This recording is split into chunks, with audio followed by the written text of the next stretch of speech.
जय हिंद दोस्तों। अभी वित्त मंत्री निर्मला सीतारमण जी के द्वारा वर्ष 2024-25 के लिए पूर्ण बजट पेश किया गया है। आपको पता होगा कि इस साल दो बार बजट पेश किया गया। पहला बजट पेश हुआ था 1 फरवरी 2024 को और अभी बजट पेश किया है 23 जुलाई 2024 को। तो जो 1 फरवरी को बजट पेश हुआ था ना, ये था अंतरिम बजट। ठीक है, क्या था? अंतरिम बजट। और अभी जो बजट पेश हुआ है ये है पूर्ण बजट। दोनों में अंतर क्या होता है? तो देखिए, यदि किसी साल चुनाव होते हैं, ठीक है, और सरकार के पास पूर्ण बजट पेश करने का समय नहीं होता है, तो अंतरिम बजट पेश किया जाता है नई सरकार आने तक। अंतरिम बजट में क्या होता है? तो इसमें नई सरकार आने तक थोड़े से समय के लिए सरकारी खर्चों का ब्यौरा होता है। ठीक है, तो अब नई सरकार आ गई है, ठीक है, वही सरकार फिर से आ गई है, तो अब पूर्ण बजट पेश किया गया है। अब हम जानेंगे कि पूर्ण बजट में क्या क्या प्रावधान किए गए हैं, कौन कौन सी नई योजनाएं लॉन्च करी गई हैं, किस मंत्रालय को सबसे ज़्यादा पैसा मिला है और किस मंत्रालय को कितना पैसा मिला है, और क्या क्या टैक्स में यानी कि जो टैक्स स्लैब होते हैं उनमें क्या क्या बदलाव किए गए हैं, सब कुछ हम डिस्कस करेंगे। और दोस्तों, सारी चीज़ों को हम एमसीक्यू फॉर्मेट में डिस्कस करेंगे। इससे आपको पता लगेगा कि एग्जाम में किस प्रकार के क्वेश्चन पूछे जाते हैं। तो वीडियो बेहद ही शानदार ज़बरदस्त होने वाला है, तो आप बिना स्किप किए लास्ट तक ज़रूर देखें। दोस्तों, शुरुआत कर लेते हैं नंबर फर्स्ट क्वेश्चन से। और फर्स्ट क्वेश्चन है, केंद्रीय बजट 2024-25 में किस मंत्रालय को सबसे ज़्यादा बजट आवंटित हुआ है? तो सबसे ज़्यादा बजट हमेशा किस मंत्रालय को दिया जाता है? तो रक्षा मंत्रालय को हमेशा की तरह सबसे ज़्यादा बजट दिया गया है। ठीक है, थोड़ी सी डिटेल भी हम जानेंगे। तो 23 जुलाई 2024 को वित्त मंत्री निर्मला सीतारमण जी ने मोदी सरकार 3.0 का पहला बजट संसद में पेश किया है। और कुल की बात करें तो 48,21,000 करोड़ रुपए का बजट पेश किया गया। ये कुल बजट है, इसको आप ज़रूर याद रखेंगे। ठीक है, और सबसे ज़्यादा जो बजट है ये रक्षा मंत्रालय को दिया गया है। कितना? 6.21 लाख करोड़ रुपए। कुल बजट का लगभग 12% है ये। ठीक है, और डिफेंस मिनिस्ट्री को सबसे ज़्यादा बजट दिया ही जाना चाहिए। इसके बाद सड़क परिवहन और राजमार्ग मंत्रालय के लिए ग्रामीण विकास मंत्रालय जो है तीसरे नंबर पर, रेल मंत्रालय चौथे स्थान पर है। ठीक है, तो ये टॉप 4 मंत्रालय जिनको सबसे ज़्यादा बजट दिया गया, ये आपको ज़रूर याद रखना है। नंबर सेकंड क्वेश्चन है, बजट 2024-25 के अनुसार कितने लाख रुपए की आय तक कोई टैक्स नहीं देना होगा? यदि आपकी आय 3 लाख रुपए तक है तो आपको कोई भी टैक्स देने की ज़रूरत नहीं है। ठीक है, क्योंकि इनकम टैक्स स्लैब में अभी बड़े बदलाव किए गए हैं। जिनकी आय 0 से लगा के 3 लाख है उनको कोई भी टैक्स नहीं देना है। इसके बाद हम बात करें बजट 2024-25 के अनुसार 3 से 7 लाख रुपए तक की आय पर कितने प्रतिशत टैक्स लगेगा? तो यदि आपकी आय 3 से 7 लाख है तो आपको 5% टैक्स देने की ज़रूरत है। ठीक है, जो नए टैक्स स्लैब हैं, ठीक है, जो रिवाइज्ड टैक्स रेट है, इनको हम डिस्कस कर लेते हैं। 0 से 3 लाख तक आपको कुछ भी नहीं देना। 3 से 7 लाख तक आपको 5% देना है। 7 से 10 लाख तक की कमाई पर आपको 10% देना है। 10 से 12 लाख तक की कमाई पर 15%। 12 से 15 लाख तक 20%। और यदि 15 लाख से अधिक आप कमाते हैं तो आपको 30% टैक्स देने की ज़रूरत होती है। ठीक है, तो ये नए टैक्स स्लैब हैं, इनको आप याद रखेंगे। बताइए, बजट 2024-25 में स्टार्टअप के लिए लगने वाले एंजल टैक्स को ख़त्म करने की घोषणा की गई है। ये एंजल टैक्स को कब लागू किया गया? एंजल टैक्स समझिएगा आप क्या होता है। तो एंजल टैक्स केवल स्टार्टअप के लिए लगता था। ठीक है, जो स्टार्टअप शुरू करते थे उनके लिए लगता था, लेकिन अब इसको समाप्त कर दिया गया है। याद रखना, ये जो टैक्स है ना, ये 2012 में शुरू किया गया था। ठीक है, नेक्स्ट की बात करें, बजट 2024-25 में कृषि और उससे संबंधित क्षेत्र के लिए कितने रुपए आवंटित किए गए हैं? तो करेक्ट आंसर हो जाएगा 1.52 लाख करोड़ रुपए आवंटित किए गए हैं कृषि और उससे संबंधित क्षेत्र के लिए। नेक्स्ट है, उच्च शिक्षा के लिए विद्यार्थियों को कितने रुपए तक का लोन प्रदान किया जाएगा? दोस्तों, हायर एजुकेशन के लिए स्टूडेंट को 10 लाख रुपए तक का लोन दिया जाएगा। ठीक है, केंद्रीय बजट 2024-25 में हर साल 25,000 छात्रों को एक योजना चल रही है, मॉडल कौशल ऋण योजना। इसमें संशोधन प्रस्तावित है और इसके तहत हर साल 25,000 छात्रों को 10 लाख रुपए तक का लोन दिया जाएगा। बताइए शिक्षा, रोजगार और कौशल के लिए बजट 2024-25 में कितने रुपए आवंटित किए गए हैं? तो करेक्ट आंसर हो जाएगा 1.48 लाख करोड़ रुपए आवंटित किए गए हैं। बजट 2024-25 के अनुसार भारत की मुद्रास्फीति कितने प्रतिशत लक्ष्य की ओर बढ़ रही है? तो ये 4% लक्ष्य की ओर बढ़ रही है। नेक्स्ट, बजट 2024 में पहली नौकरी करने वालों के लिए कितने हजार रुपए की मदद की जाएगी? तो देखिए दोस्तों, पहली नौकरी करने वाले ऐसे लोग जिनकी सैलरी 1 लाख से कम है, ध्यान देना, ऐसे लोग जिनकी सैलरी 1 लाख से कम है उनको सरकार जो है 15,000 रुपये की मदद देगी और ये 15,000 की मदद 3 किस्तों में दी जाएगी। याद रखना, कितनी किस्तों में?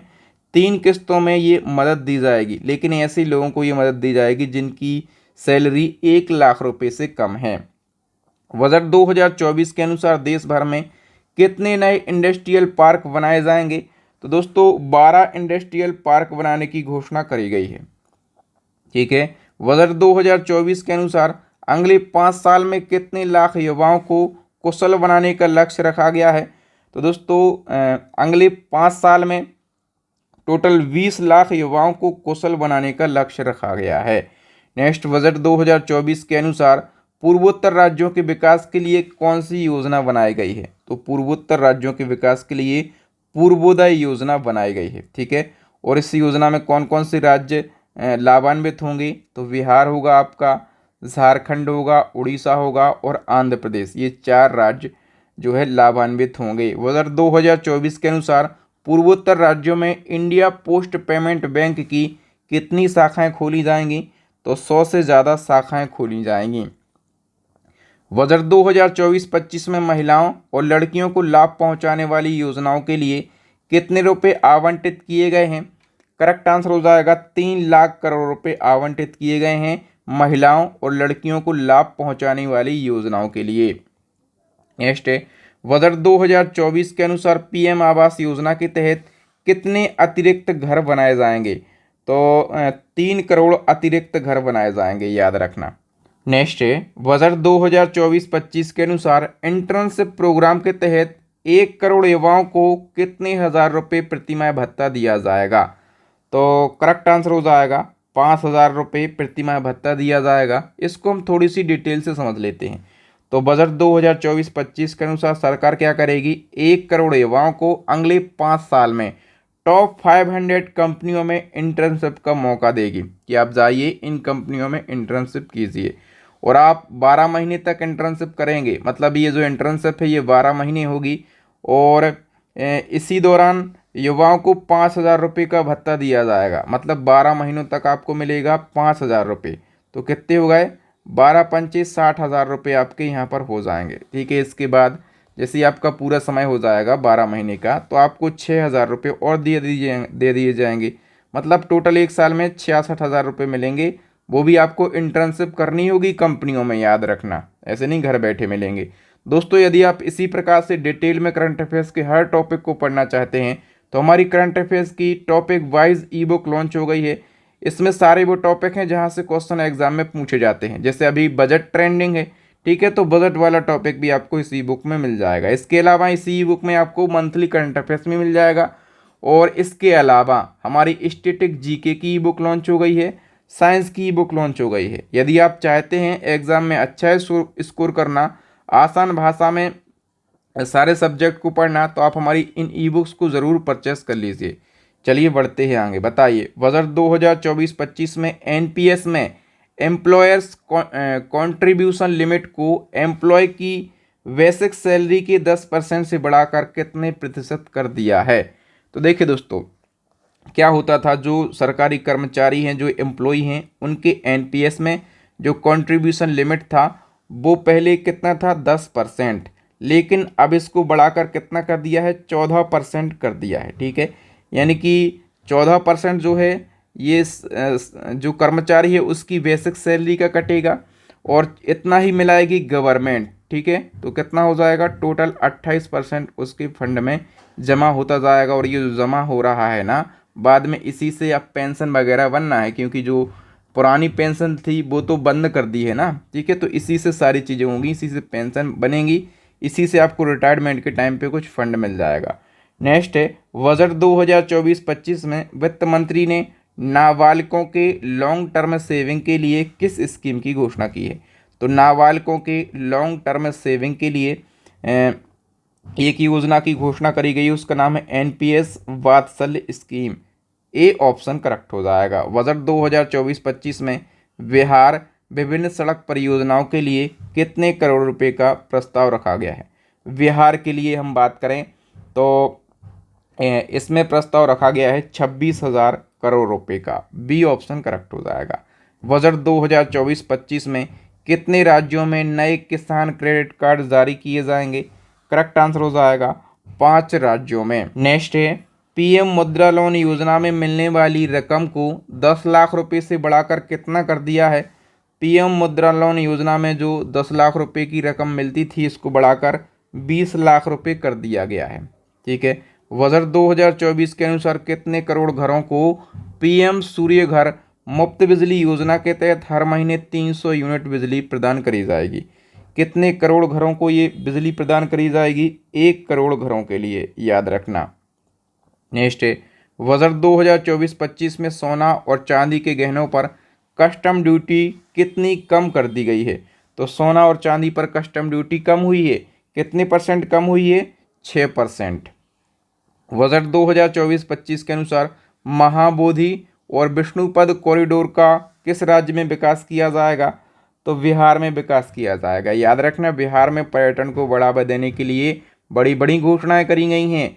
उत्तर प्रदेश के काशी कॉरिडोर की तर्ज पर अब बिहार में महाबोधि और विष्णुपद कॉरिडोर को डेवलप किया जाएगा। इसी के साथ जो बिहार में मशहूर पर्यटन हैं राजगीर और नालंदा, तो राजगीर और नालंदा में भी पर्यटन को बढ़ाने का काम किया जाएगा। ओके, बजट 2024-25 में पीएम अर्बन हाउसिंग प्लान के लिए कितने रुपए आवंटित किए गए हैं।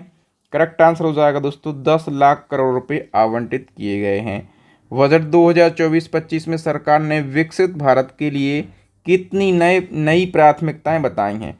तो टोटल 9 नई प्राथमिकताएं बताई हैं विकसित भारत के लिए। कौन कौन सी वो प्राथमिकताएं हैं। कृषि है, आपका अर्बन डेवलपमेंट है, रोजगार है, सोशल जस्टिस है, इंफ्रास्ट्रक्चर है, मैन्युफैक्चरिंग एंड सर्विस है, इनोवेशन रिसर्च एंड डेवलपमेंट है, एनर्जी है, नेक्स्ट जनरेशन रिफॉर्म है, ठीक है। तो ये 9 प्राथमिकताएं बताई गई हैं विकसित भारत के लिए। नेक्स्ट है, प्रधानमंत्री जनजाति उन्नत ग्राम अभियान के तहत कितने हजार गांवों को लाभान्वित किया जाएगा। दोस्तों ये जो अभियान है ना, ये लॉन्च होगा, ठीक है। तो इसको हम समझ लेते हैं क्या हुआ है। बजट 2024-25 के अनुसार आदिवासी समुदायों की सामाजिक और आर्थिक स्थिति मजबूत करने के लिए ये अभियान चलाया जाएगा, ठीक है। इसकी घोषणा हुई है और इसके तहत जो है टोटल 63,000 गाँव को कवर किया जाएगा और 5 करोड़ आदिवासियों को इस अभियान का फायदा मिलेगा। याद रखना, ये अभियान महत्वपूर्ण रहेगा। नेक्स्ट है, बजट 2024-25 के अनुसार खरीफ फसलों के लिए डिजिटल सर्वेक्षण कितने जिलों का किया जाएगा। तो खरीफ फसलों के लिए डिजिटल सर्वेक्षण किया जाएगा 400 जिलों का, ठीक है। भारत सरकार ने बजट 2024-25 में राजकीय घाटे को कितने प्रतिशत तक लाने का लक्ष्य रखा है।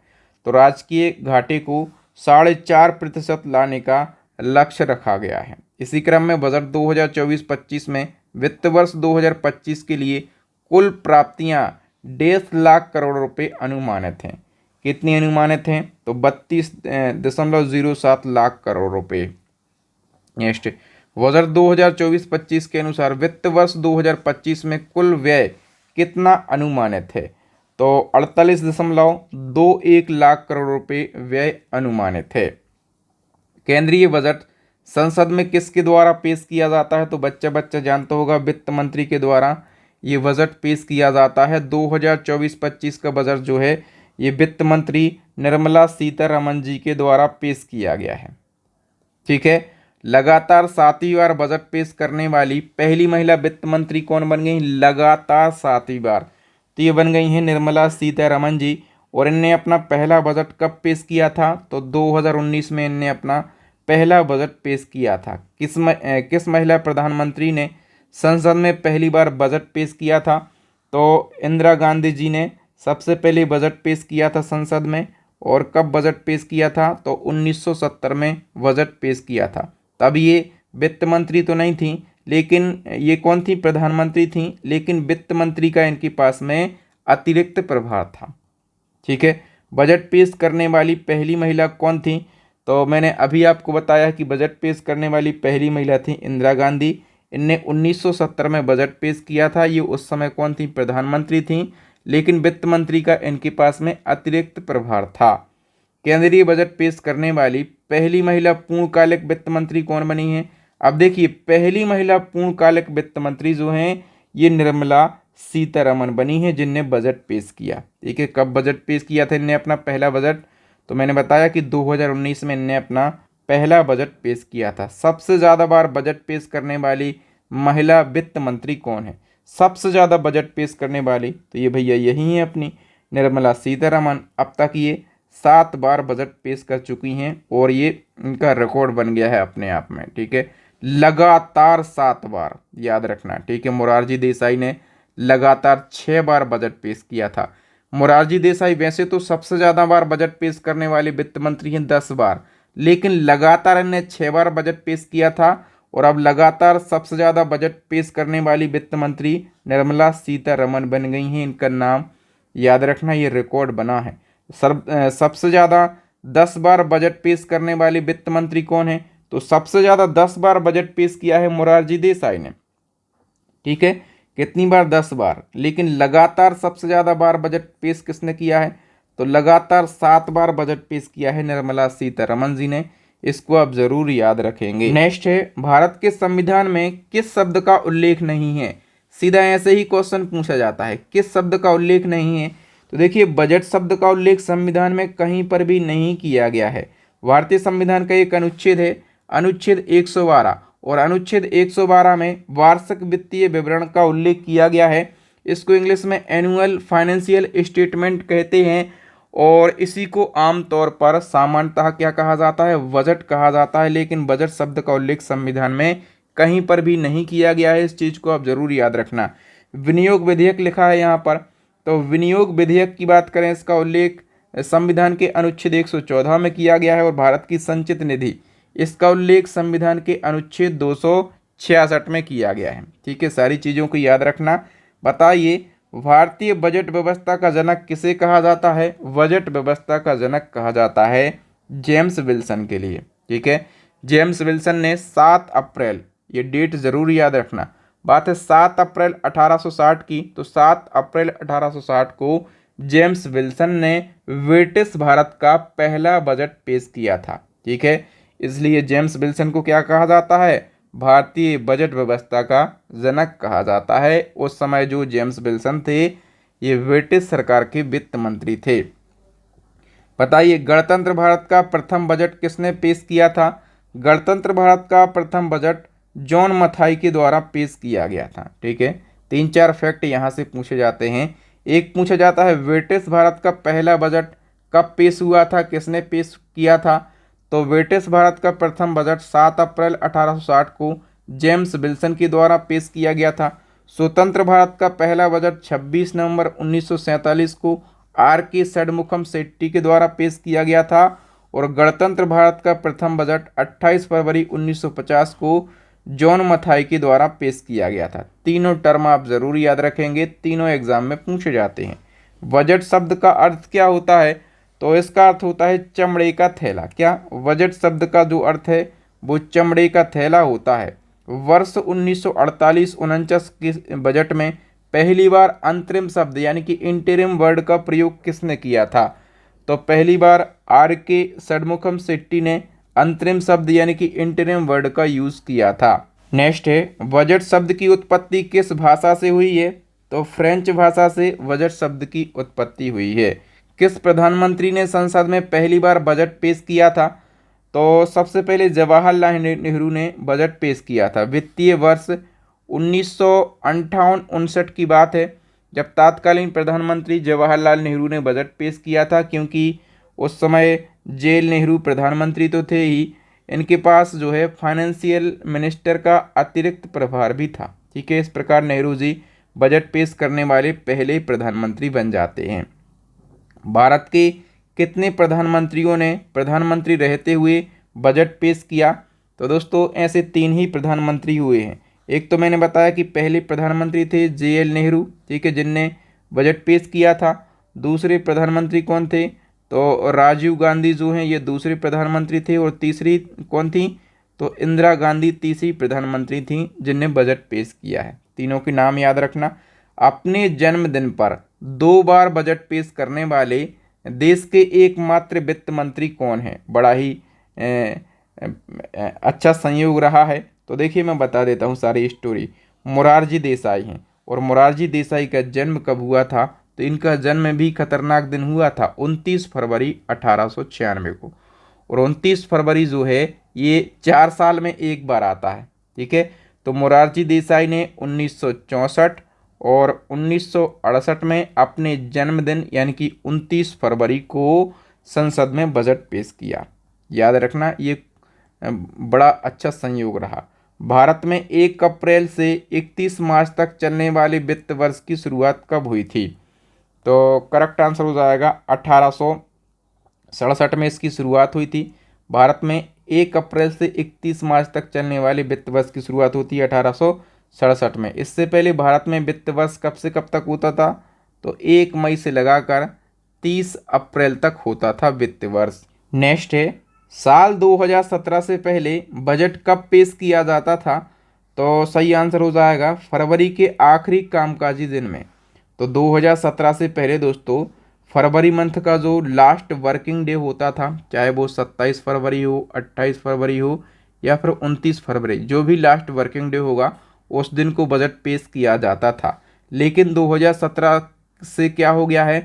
तो अब जो फरवरी मंथ का पहला वर्किंग डे है, चाहे वो 1 फरवरी को हो या फिर 2 फरवरी को हो या फिर 3 फरवरी को, ठीक है, तो जो पहला वर्किंग डे है अब उस दिन बजट पेश किया जाता है। ठीक है, लेकिन अभी जो है 23 जुलाई को बजट पेश किया गया, क्योंकि इस साल चुनाव थे और 1 फरवरी को इंटरिम बजट पेश हुआ था, अंतरिम बजट पेश हुआ था और अभी पूर्ण बजट पेश हो गया है नई सरकार बनने के बाद। बताइए, वर्ष 2000 तक अंग्रेजी परंपरा के हिसाब से बजट शाम 5 बजे पेश किया जाता था। इस परंपरा को किसके द्वारा समाप्त किया गया? याद रखना, वर्ष 2000 तक अंग्रेजी परंपरा के हिसाब से कब बजट पेश किया जाता था? शाम को 5 बजे। लेकिन ये परंपरा समाप्त करी अटल बिहारी वाजपेयी ने। बी ऑप्शन करेक्ट हो जाएगा। ठीक है, याद रखना। तो शाम 5 बजे बजट पेश करने की जो परंपरा है सर बैसल ब्लैकेट ने 1924 में शुरू की थी। साल 2001 में अटल बिहारी वाजपेयी की नेतृत्व वाली NDA सरकार ने इस परंपरा को समाप्त कर दिया और सुबह 11 बजे संसद में बजट पेश करने की परंपरा जो है ये अटल बिहारी वाजपेयी के द्वारा शुरू की गई। पहली बार सुबह 11 बजे बजट किसके द्वारा पेश किया गया? तो वित्त मंत्री यशवंत सिन्हा के द्वारा पहली बार 11 बजे बजट पेश किया गया। इंटरिम बजट यानी कि अंतरिम बजट को और किस नाम से जाना जाता है? तो अंतरिम बजट को क्या कहा जाता है? वोट ऑन अकाउंट कहा जाता है और मिनी बजट भी कहा जाता है। तो उपरोक्त दोनों सही आंसर हो जाएगा। भारत के इतिहास में पहली बार पेपरलेस बजट कब पेश किया गया था? तो पहली बार निर्मला सीतारमण जी ने ही 2021 में पहली बार पेपरलेस बजट पेश किया। ऐसा पूछा जाएगा पहली बार पेपरलेस बजट कब पेश किया गया? 2021। और पहली बार पेपरलेस बजट किसने पेश किया? तो वित्त मंत्री निर्मला सीतारमण जी ने। अब तक संसद में कितनी बार पेपरलेस बजट पेश हो चुका है? तो अब तक 5 बार पेपरलेस बजट पेश हो चुका है। ठीक है, सबसे लंबा बजट भाषण देने का रिकॉर्ड किसके नाम पर है? तो निर्मला सीतारमण जी के नाम पर है सबसे लंबा बजट भाषण देने का रिकॉर्ड। ठीक है, वर्ष 2020-21 का बजट पेश करने के दौरान निर्मला सीतारमण जी ने 2 घंटे और 43 जो है मिनट का भाषण दिया था, जो कि भारत के इतिहास में सबसे लंबा बजट भाषण बन गया। कितना? 2 घंटे 43 मिनट का बजट भाषण। ठीक है, तो यहाँ पर बजट 2024-25 से जितने क्वेश्चन बन सकते थे उनको डिस्कस किया। इसके साथ बजट से स्टैटिक के जो महत्वपूर्ण क्वेश्चन हमेशा बनते हैं उनको हमने डिस्कस किया। यदि आप इसी प्रकार से करंट अफेयर्स के हर टॉपिक को पढ़ना चाहते हैं आसान भाषा में और बिल्कुल डिटेल में, तो हमारी करंट अफेयर्स की ई बुक लॉन्च हो गई है, स्टैटिक जीके की ई बुक लॉन्च हो गई है, साइंस की ई बुक लॉन्च हो गई है। इन सारी ई बुक्स को परचेस करके आप अपनी स्टडी को और भी ज़्यादा स्ट्रांग बना सकते हैं। थैंक यू दोस्तों, मिलेंगे नेक्स्ट वीडियो में। तब तक के लिए जय हिंद, जय भारत, वंदे मातरम।